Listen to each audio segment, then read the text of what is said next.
Hey everyone, welcome back to my channel. My name's Melinda. Thanks for stopping by. I wanted to get on here and do a quick sewing haul of some things that I got at, where did I get them? I got them at Joann's, and a few things I ordered online, and then a couple things I found at the thrift store. So let me get started with what I found. I'll start with the things that I ordered online. From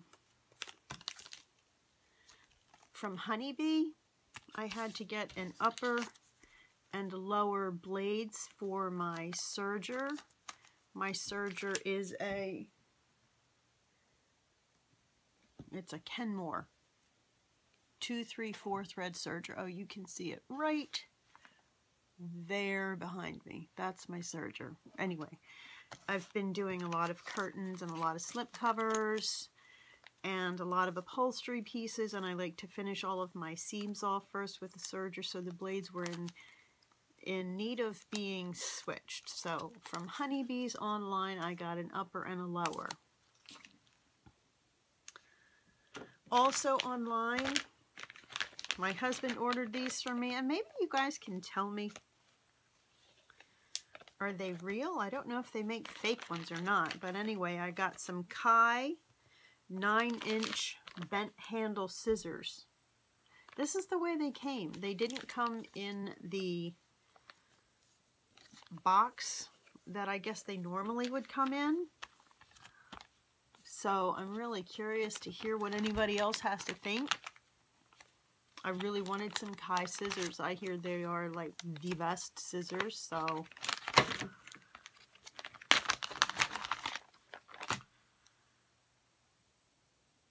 made in Japan says Kai and everything like that, but I'm not sure. Anyway, I'd love your opinion, what you think of the Kai scissors if you use them. But I'm looking forward to using this style that glides right along the cutting surface so that I don't have the pull up from the scissor. So that's something that I got online. The few things that I got at Joann's were more pins. I love to have lots of pins. So these don't have the little ball or anything. These are just extra long satin pins. And they are 1 5/16 long. So we'll see how they work. And then I got some pins that do have the ball tips on them. And I think because I think I need to go through all of my pins. And as you can see behind me, I've got all of my sewing machines set up. I like to have, as I said, a little pin dish next to I like to have a pin dish everywhere. Then I got some Wonder Tape, Wash Away Wonder Tape. Completely disappears in first washing. I got this from Oceana Fabrics, which is just across the street from me. Double-sided transparent tape that can be stitched through and it will not gum up your needle. I think I got this because I found some black pants at the thrift store, and I thought about cutting them up and making some sort of a little pocketbook bag or something. Or actually, you know what else I was going to do with this is I was going to use it to place a zipper, trying, you know, practicing my invisible zipper. So I thought that would be kind of handy. Something else that I got, I think I've actually picked these up.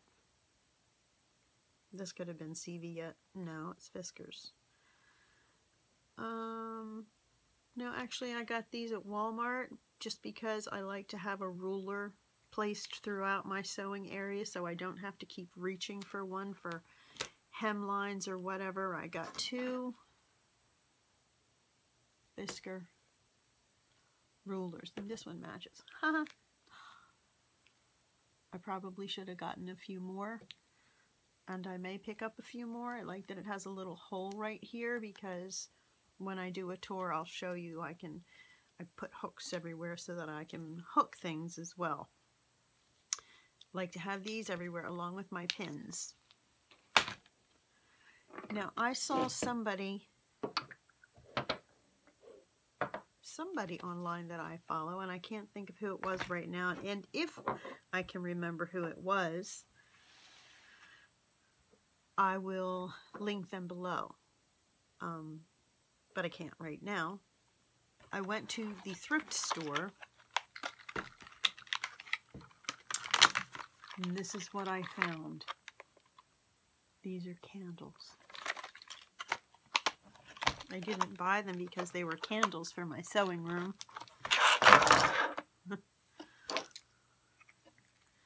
I'm going to take these candles and throw those away, but I'm going to use this as a really nice pattern weight. So there goes that box. I don't need that. Candle, boop, don't need that. Don't need them. Anyway, I found that for $3 from the thrift store, so it was like $1 per weight. And lo and behold, at another thrift store, I found a few more. So,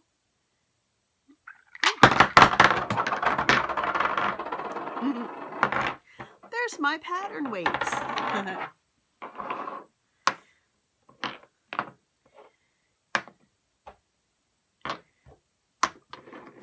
And that's fine, because I'm going to get a basket or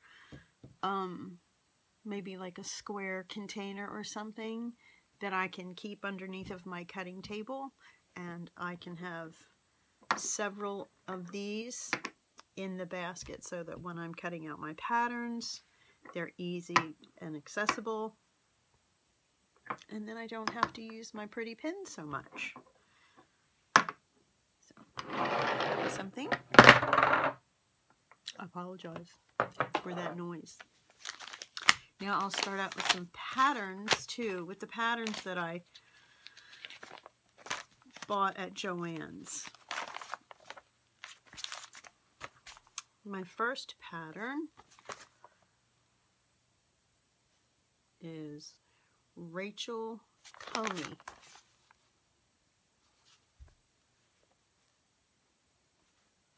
And that is actually for the top and the pants.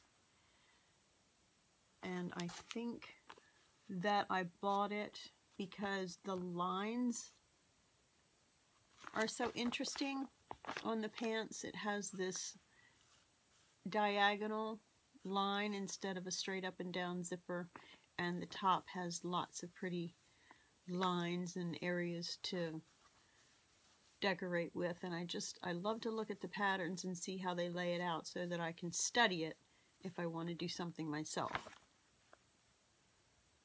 And it's a really pretty back. You know, I could probably adapt this back to a jersey t-shirt or something and get some ideas to see how that works. I like the double layers right here. So that was the first one. Another one by Rachel, what do I say her name is? Rachel Comey.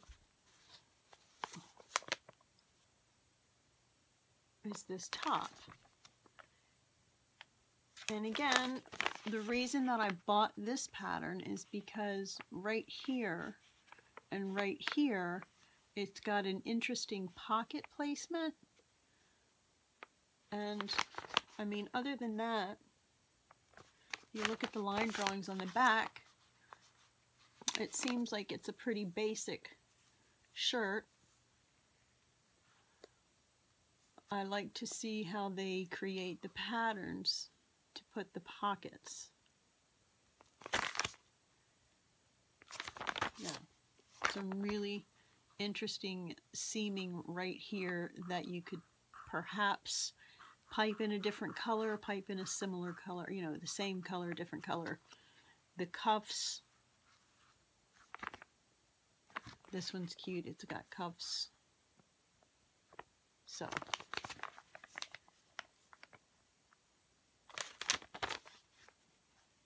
I like that one. Then the next one I bought is McCall's MP315. And this one, again, I bought them all because they have really interesting lines. This one I am imagining, obviously, not imagining, I can see. Now I can see. It is for two-way stretch knits, jersey, cotton knits, and interlock.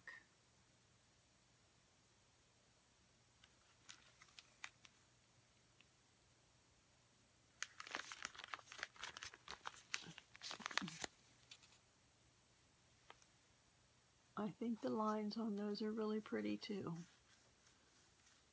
They would be very, like this one is very slimming, almost like a corseted waist.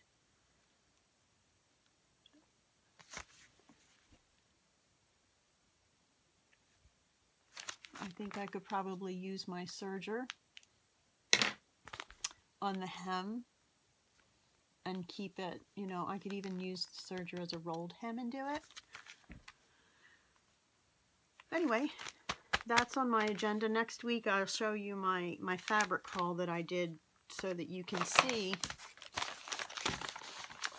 the fabrics that I have in mind for these three patterns. Oh, I got, no, one more I bought. This is V9244 Marcy Tilton.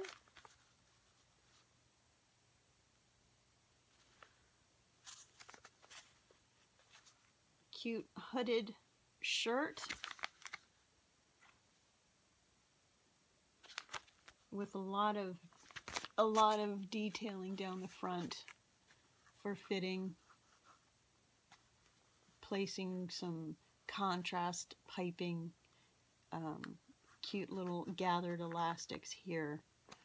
Maybe take the front and put it on something else so that I don't have this. Maybe take this front and see how I can incorporate a back. So this one,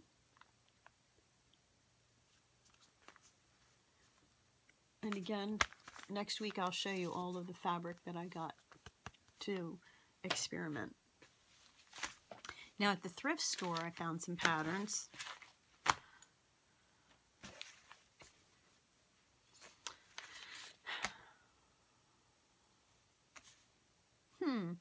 They're unusual. But so this one is the Polynesian pattern.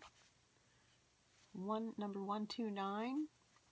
A man's shirt. It says the chest size is 42-44. And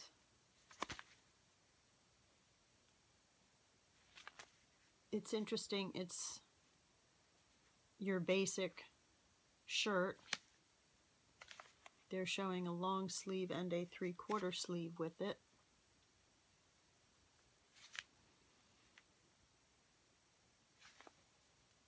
So I guess I'm going to be making my husband a shirt with this one. And here's another one, another men's shirt that I found.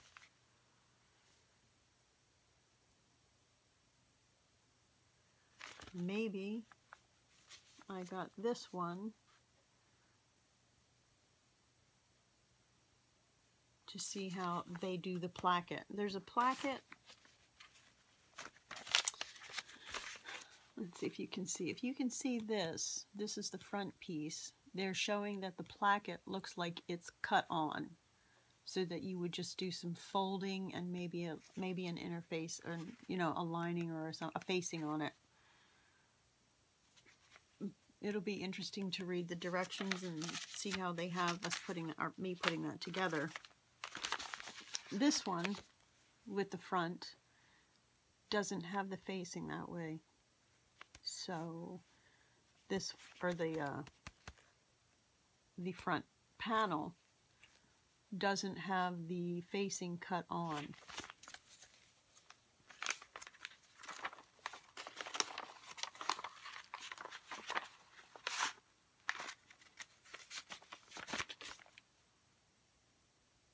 And I don't necessarily have to make that for my husband. I'm sure once I lay it out, I could cut in the sides and give it a little bit of shape and use it for myself. I liked this giant stand-up collar. This one doesn't have quite the stand-up collar. I like the stand-up collar, and I'm curious as to how those pattern pieces look.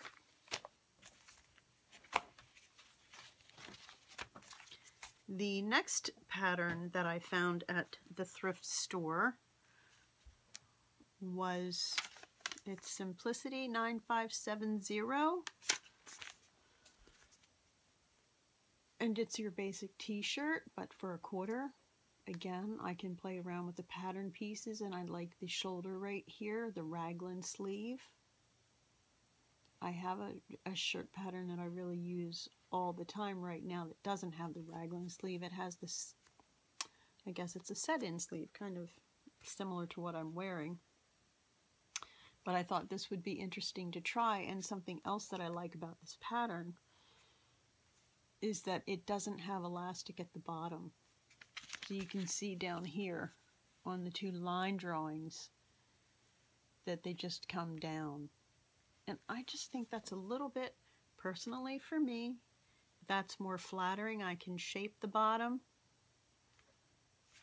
I don't like something gathered in at my waist. I'm short-waisted, I think. Means there's not really a lot of space. Is that what I am? If I don't have a lot of space between my bust area and my waist. It's very short between those two, so that I tend to like things that are shaped but hang down. This next pattern that I got is a Simplicity 2195. And again, I think it's just a really pretty lady shirt. They show it with some, I don't know if that's a flare in the back or the tucks that it's taking, or darts. It might be dart lines. It has darts in the front, and those might be dart lines in the back. They're showing it tucked in, so I would imagine it's a little bit more fitted.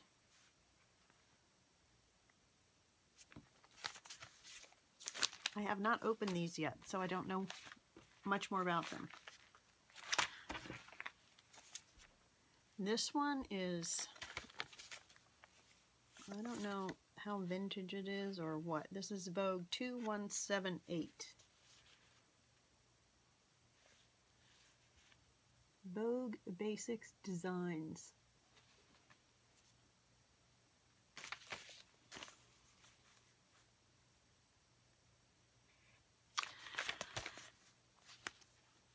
That will be interesting to see. Again, it's sort of like me studying pattern pieces because it has French cuffs,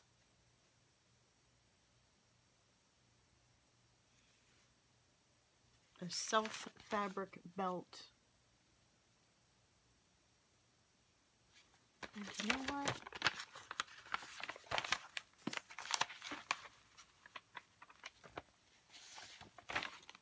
I don't know too. You know, it's never been cut into. This may be something that I buy a picture frame and I frame it to put on my wall. I do look for patterns at the thrift store that have pretty covers like that, that I can put in a beautiful white frame and just sort of put it on my wall. Now this next one, probably the same thing. It's uncut,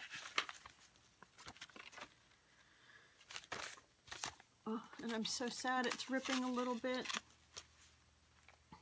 But this is a Pucci design. Vogue Couturier design. Pucci of Italy.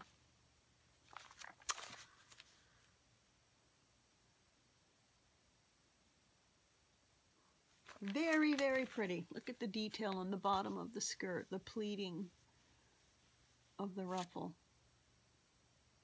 Very, very pretty. What that would have been great. Oh, wow. I didn't join in. And I didn't join in, but the Little Red Dress Project. The Little Red Dress Project. That, I think, would have been so pretty. Because it's pretty in red in the long, and it's pretty in black in the short. Oh my gosh, that would be so pretty. And I wonder how that would do. I've seen some girls making things out of like a lemon yellow scuba knit, neoprene kind of thing. I think that would be really pretty.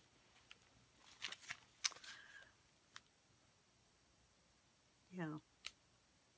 Anyway, an uncut vintage Pucci.